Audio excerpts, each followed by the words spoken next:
Bonjour tout le monde. Écoutez, me revoilà pour me poser un peu avec vous. Parce que jusqu'à présent, depuis quelque temps, je vous faisais des petites vidéos minimes, juste pour vous faire réfléchir à certaines phrases. Euh, oui, certaines choses qui peuvent vous bloquer dans votre vie et qui peuvent vous permettre, ces phrases-là, dans mes petites vidéos que vous irez voir, j'espère, euh, vont vous permettre peut-être euh, d'activer quelque chose en vous pour aller vers les belles choses de votre vie. Alors aujourd'hui, je veux aborder un sujet, une vérité, plein de choses sympas pour vous. Je souhaitais l'aborder où je crois qu'il n'y a pas assez de lumière. Je ne sais pas ce que vous en pensez. Je vais allumer la lumière, vous m'en voulez pas.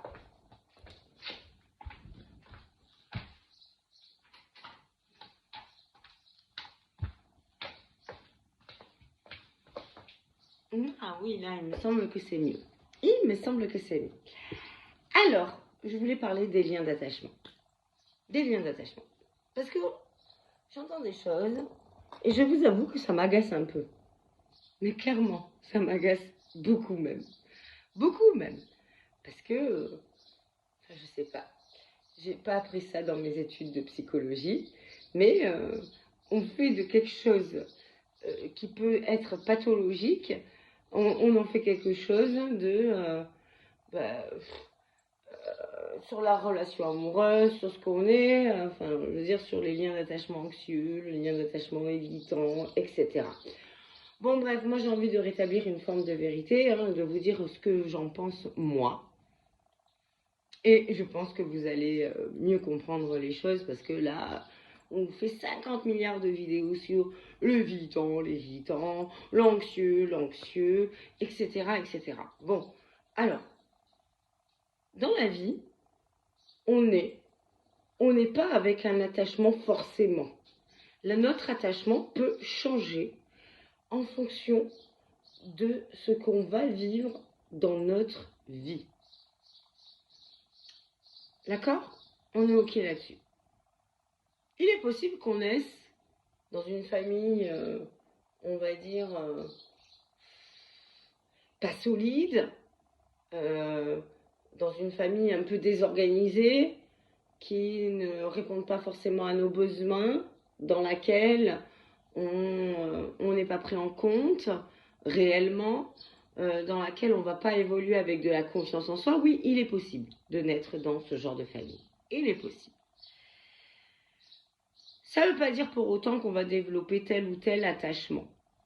D'accord? Alors certains vont fuir la situation, aller jouer avec leurs copains et tout ça pour éviter les conflits, etc. D'autres vont être plus là à vouloir de l'amour, à supplier l'amour dans cette famille et être vus. D'accord?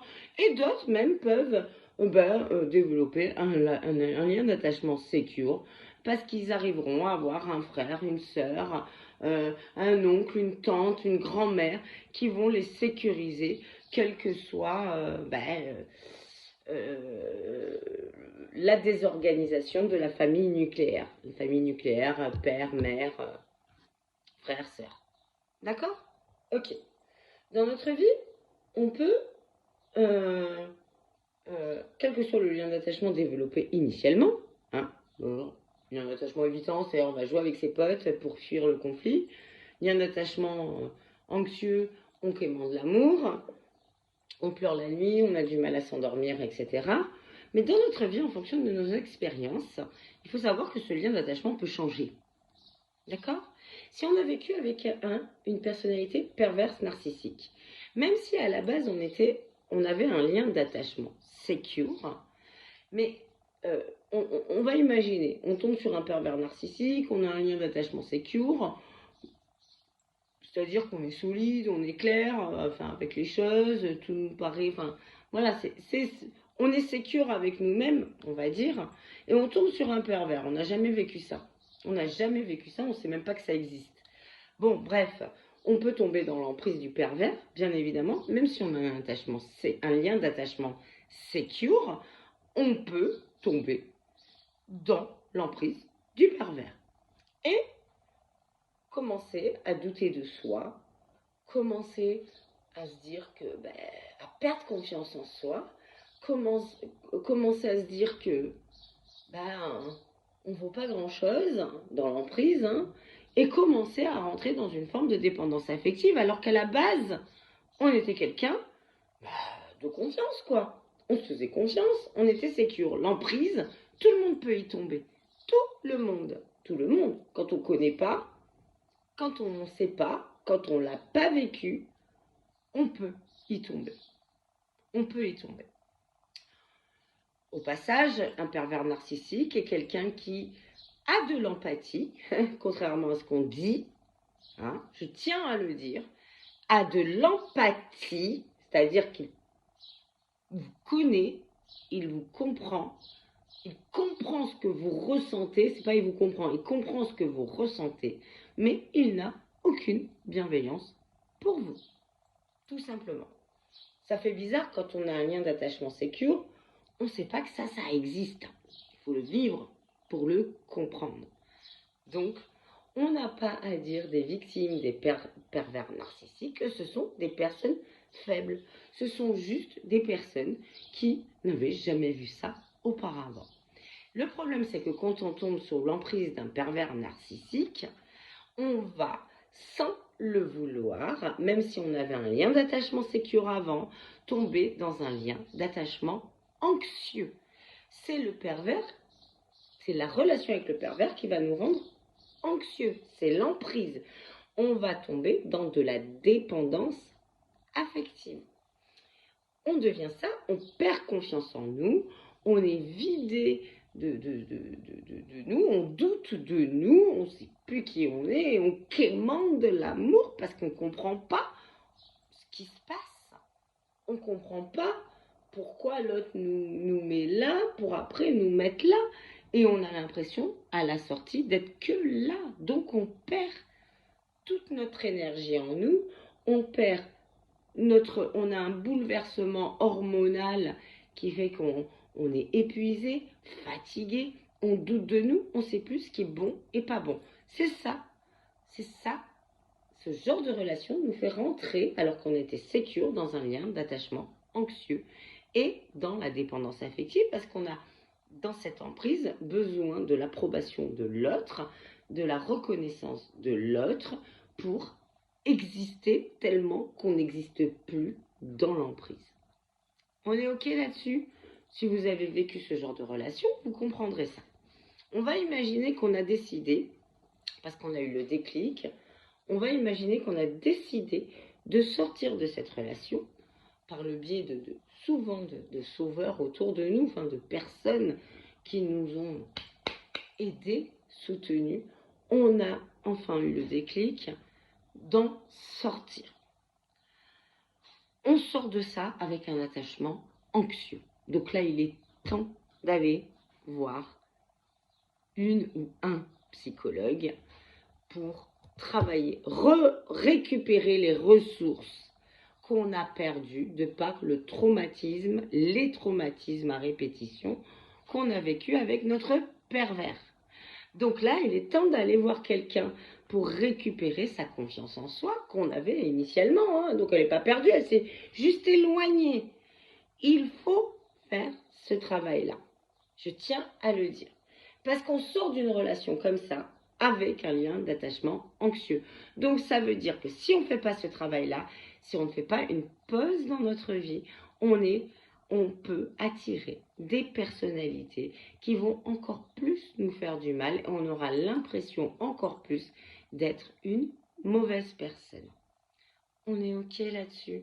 Travaillez, quand vous sortez de là, sur votre confiance en vous pour récupérer toutes vos ressources que vous avez perdues. Autrement, vous allez attirer des personnes qui vont encore venir vous pomper de l'énergie et vous allez ne plus exister et vous allez quémander l'amour. vous allez le supplier d'avoir une reconnaissance pour vous. Vous allez même vouloir contrôler la relation parce que vous ne comprenez pas pourquoi l'autre ne vous aime pas. Vous allez être là toujours à demander plus pour être reconnu, pour être aimé. Et pas pour aimer la relation, mais pour vous être aimé. Vous comprenez?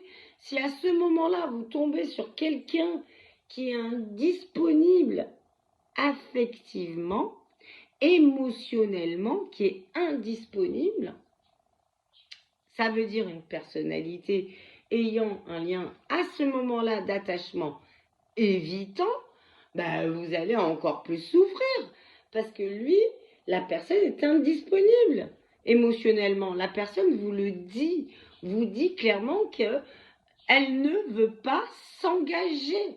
Elle n'est pas prête, elle n'est pas disponible émotionnellement, affectivement pour fonder un couple. Tout simplement parce qu'elle a son passé, elle a ses relations. Et vous allez vous accrocher à ce genre de personnes parce que vous avez envie de réparer ce que vous avez perdu avec votre pervers, c'est-à-dire enfin être reconnu, mais vous allez vous brûler les ailes encore plus. Faites une pause amoureuse dans vos liens toxiques, dans votre vie à ce moment-là, gardez juste votre bulle d'énergie et allez faire un travail sur vous. Je vous le dis, sur la confiance en vous, récupérer vos ressources, etc. Quand vous allez faire ce travail-là, vous allez réaliser plein de choses. Vous allez réaliser que on peut vous briser comme ça. On peut vous briser comme ça. Et là, vous allez sortir de là en vous disant plus jamais ça, plus jamais ça. Et là, sans le vouloir, vous allez développer un lien d'attachement évitant. C'est-à-dire que dès que quelqu'un va s'approcher de vous, vous allez lui dire hop, hop, hop, hop, hop, hop, hop. Tranquille, hein. J'ai besoin de ma vie, hein. Je suis pas encore capable de m'engager. Ben oui, vous n'êtes pas disponible à ce moment-là émotionnellement. Parce que là, il vous faut du temps pour cheminer tout ça. Vous avez été fragilisé. Là, vous êtes en train de réaliser qu'on vous a brisé. Comme ça, vous étiez à 2 doigts de vous suicider. N'oubliez pas ça. Des idées noires, la dépression, etc. Et là, quand vous réalisez tout ça, vous allez développer vous-même un lien d'attachement évitant. Vous allez vous dire à l'autre, pouf, tranquille. Et bizarrement, vous allez attirer que des liens d'attachement anxieux qui vont vouloir plus, qui vont vous reprocher des choses, qui vont vous quémander l'amour, qui vont vous supplier d'être là pour eux, qui vont vous dire mais pourquoi je comprends pas, parce que t'es sympa, mais pourquoi là tu t'éloignes, etc. Mais pourquoi? Parce que vous voulez pas. C'est une souffrance pour vous de voir ça. Mais vous voulez plus, vous n'êtes pas prêt émotionnellement à vous engager dans une relation et encore moins avec quelqu'un qui est anxieux, qui quémande l'amour. Non, là vous vous sentez envahi, étouffé. Vous n'êtes pas prêt émotionnellement.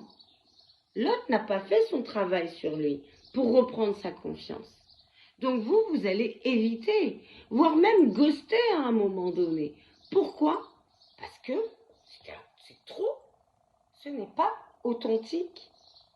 Quand on est dans le lien d'attachement évitant, quand on est à cette période-là, je suis désolée, mais on ne manipule personne. On dit à l'autre qu'on a besoin d'espace et de temps pour nous. C'est pas qu'on ne veut pas rentrer dans la relation, mais on ne veut pas être envahi par la relation. On ne veut pas être avec quelqu'un qui a un lien d'attachement anxieux, qui n'a pas fait son travail sur lui, qui est encore dans la dépendance affective.